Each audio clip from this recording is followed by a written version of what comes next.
Hello, and welcome to Barrel of Drunkies. I'm Neil Linnell. Kip Hollingsworth. Peter Brath. John.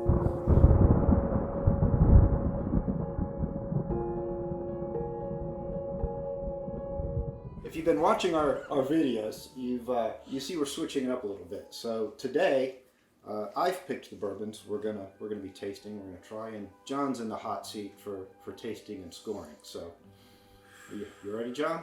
How do I score? Go with your heart. So guys, today we're gonna talk a little bit about bourbon history, bourbon folklore. So today's theme is Founding Fathers of Bourbon. So the three bourbons we have today are each named for a famous, legendary figure from the early history of Kentucky bourbon.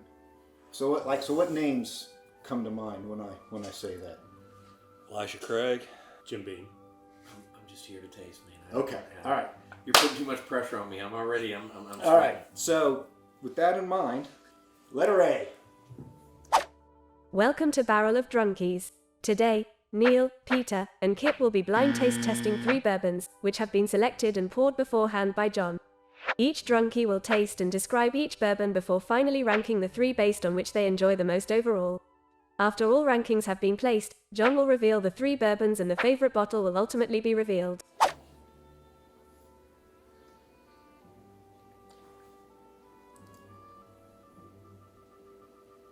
It's sweet. Yeah. What old man do you think this is? Got a little bit of alcohol to it. A little bit of burn, but not. I still have nose hairs. You getting any licorice We hadn't tasted yet. We're still in the smell. on the nose? But I still have nose hairs. I get a little anise. Yeah. What in the hell is anise?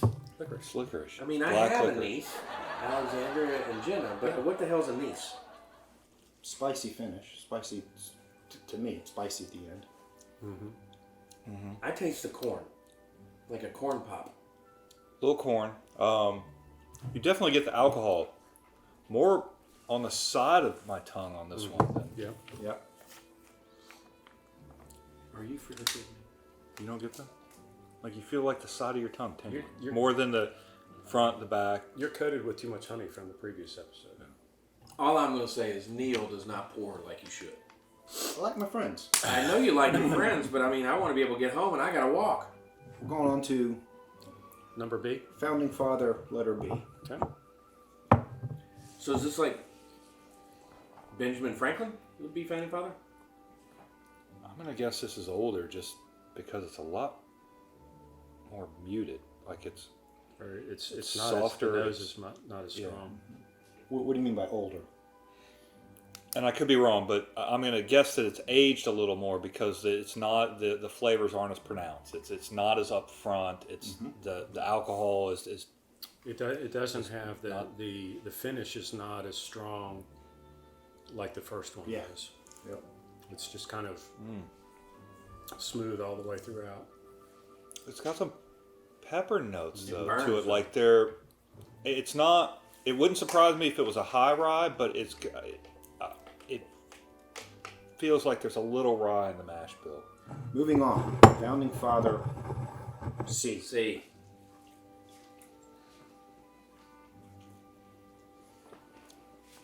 I like it. There's definitely some, your standard is like some vanilla, some caramel. A is the most forward of all three. What do you mean by forward? The notes are more in your face. The aroma's more of a punch than a kind of slower release. I would probably put A as the youngest, C, and then B in terms of age. But that could also just be the process, the mash bills, I'm ready. Have you ranked? I'm ready. How are we scoring? What's that? How do you want me to Oh, do oh, things? yeah. How do we score them? If you rank it first, Yeah, if you rank it first, you get.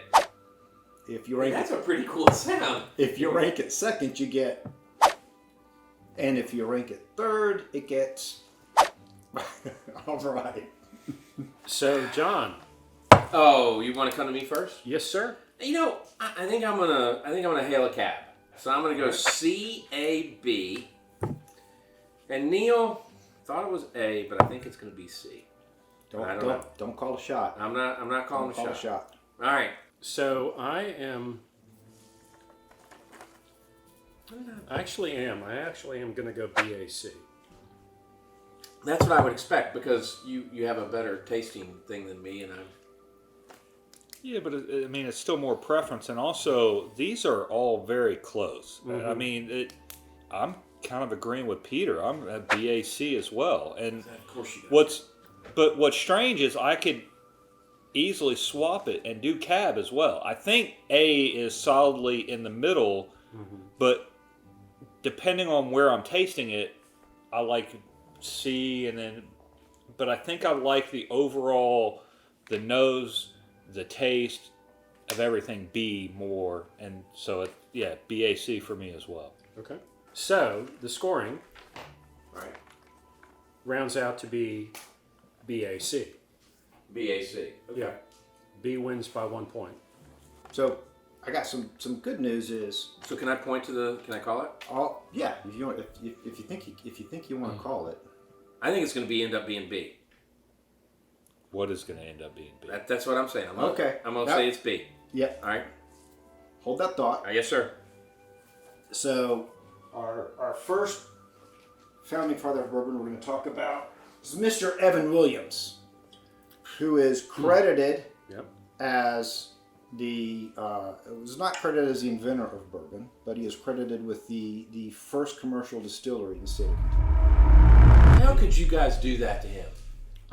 Pitiful. It was all within Pitiful. 2 But points. this was is not a yeah, bad. this- It was so- Here, let me hold. This I'll this comfort is Evan. ironically the Evan Williams small batch in the big bottle, so it couldn't have been that Let small. me a comfort. batch. Let me comfort him at 90 proof. So this is 90 proof. So Evan Williams, Poor guy. first commercial distillery down on 5th and Main in Louisville. People complained, his neighbors complained about the smell of his distillery and the slop and all of That's that. one of the greatest smells in the world. He didn't get fined a lot because he brought his whiskey to the city council meetings. And, That's smart. Yeah, that's a smart. He was also the harbor master and oversaw the portage of products above the falls, overland to beyond Williams. the falls. So Evan Williams. Shame to both of you. Second was A. A is the old granddad, otherwise known as Basil Hayden. Basil Hayden. Now I'm gonna hold that bottle for you. I like that right there. So Basil Hayden came to Kentucky, brought some number of families to Kentucky in the 1780s, I think, and established a distillery One of the better bottles with in the industry. Yeah. Yeah. With the, And do you take the band off and wear it around if you've had too much? No.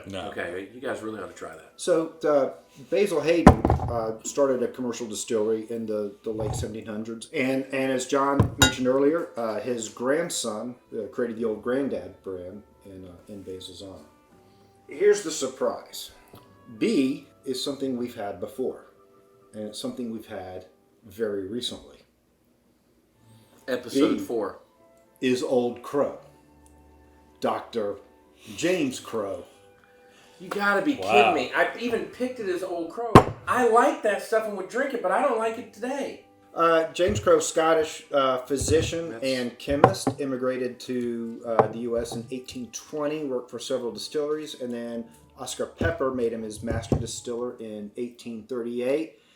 The Old Crow brand came out and was sought after by many. He's the father. He's not the father of bourbon. He's probably the father of modern bourbon as we know it today.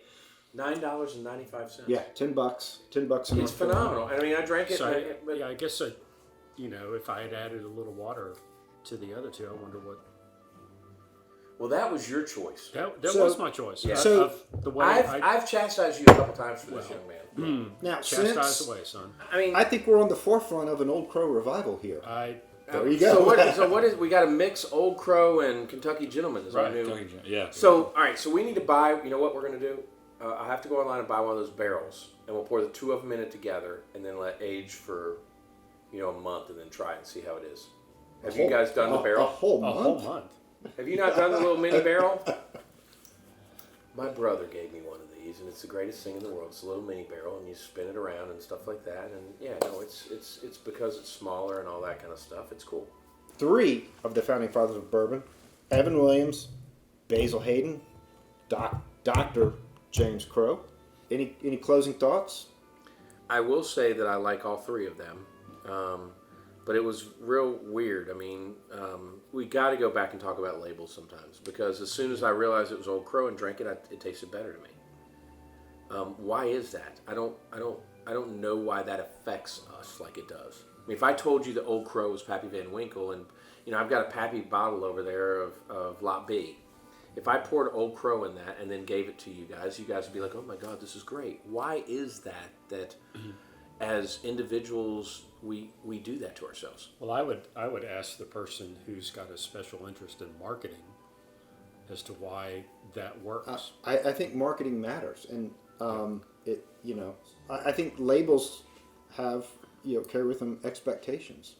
Well, and I think too, the other thing is that you've got a big bottle of Evan Williams here. Basil Hayden doesn't come in a big bottle.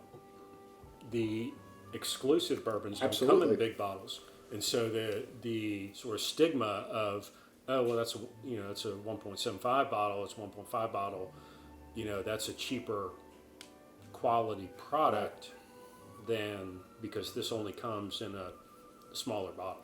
I think there's another aspect to the whiskey market currently that is a sad aspect, is the labels matter more for availability, because thankfully we can get all 3 of these. Yes. But had this been a Weller product, we couldn't get it. Or Willet, not even in North Carolina.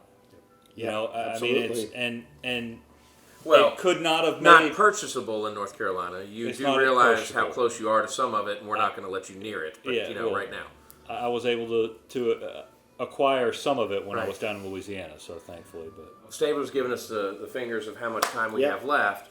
I do want to talk some point, if it's this episode or next episode. I really kind of want to talk about, we're going to have dinner tonight. My wives are coming over. We're all getting together and having a good time, and we've got mixed drinks and things like that.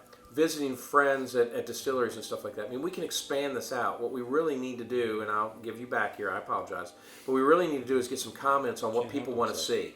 Yeah. No, but we do. And Yes. Don't be a smart Absolutely. ass. We need to Can't help it. please share with us what you want us to do and see. I mean, we can do blind taste tastings. I really was kind of disappointed. I thought this was going to be the cinnamon whiskey episode, but so with that, I drop back to you, sir. But I mean, please share with us what you want to be. Tonight. So let me assure our tens of fans that Hey, your in-laws are subscribers now. that I will not be hosting the cinnamon whiskey episode. Nor will I. I Nor might not be Peter. participating in that. So with that, thanks for watching. I'm Neil Linnell. Kip Hollingsworth. Peter Brath. John McPherson. Thanks. See you next time.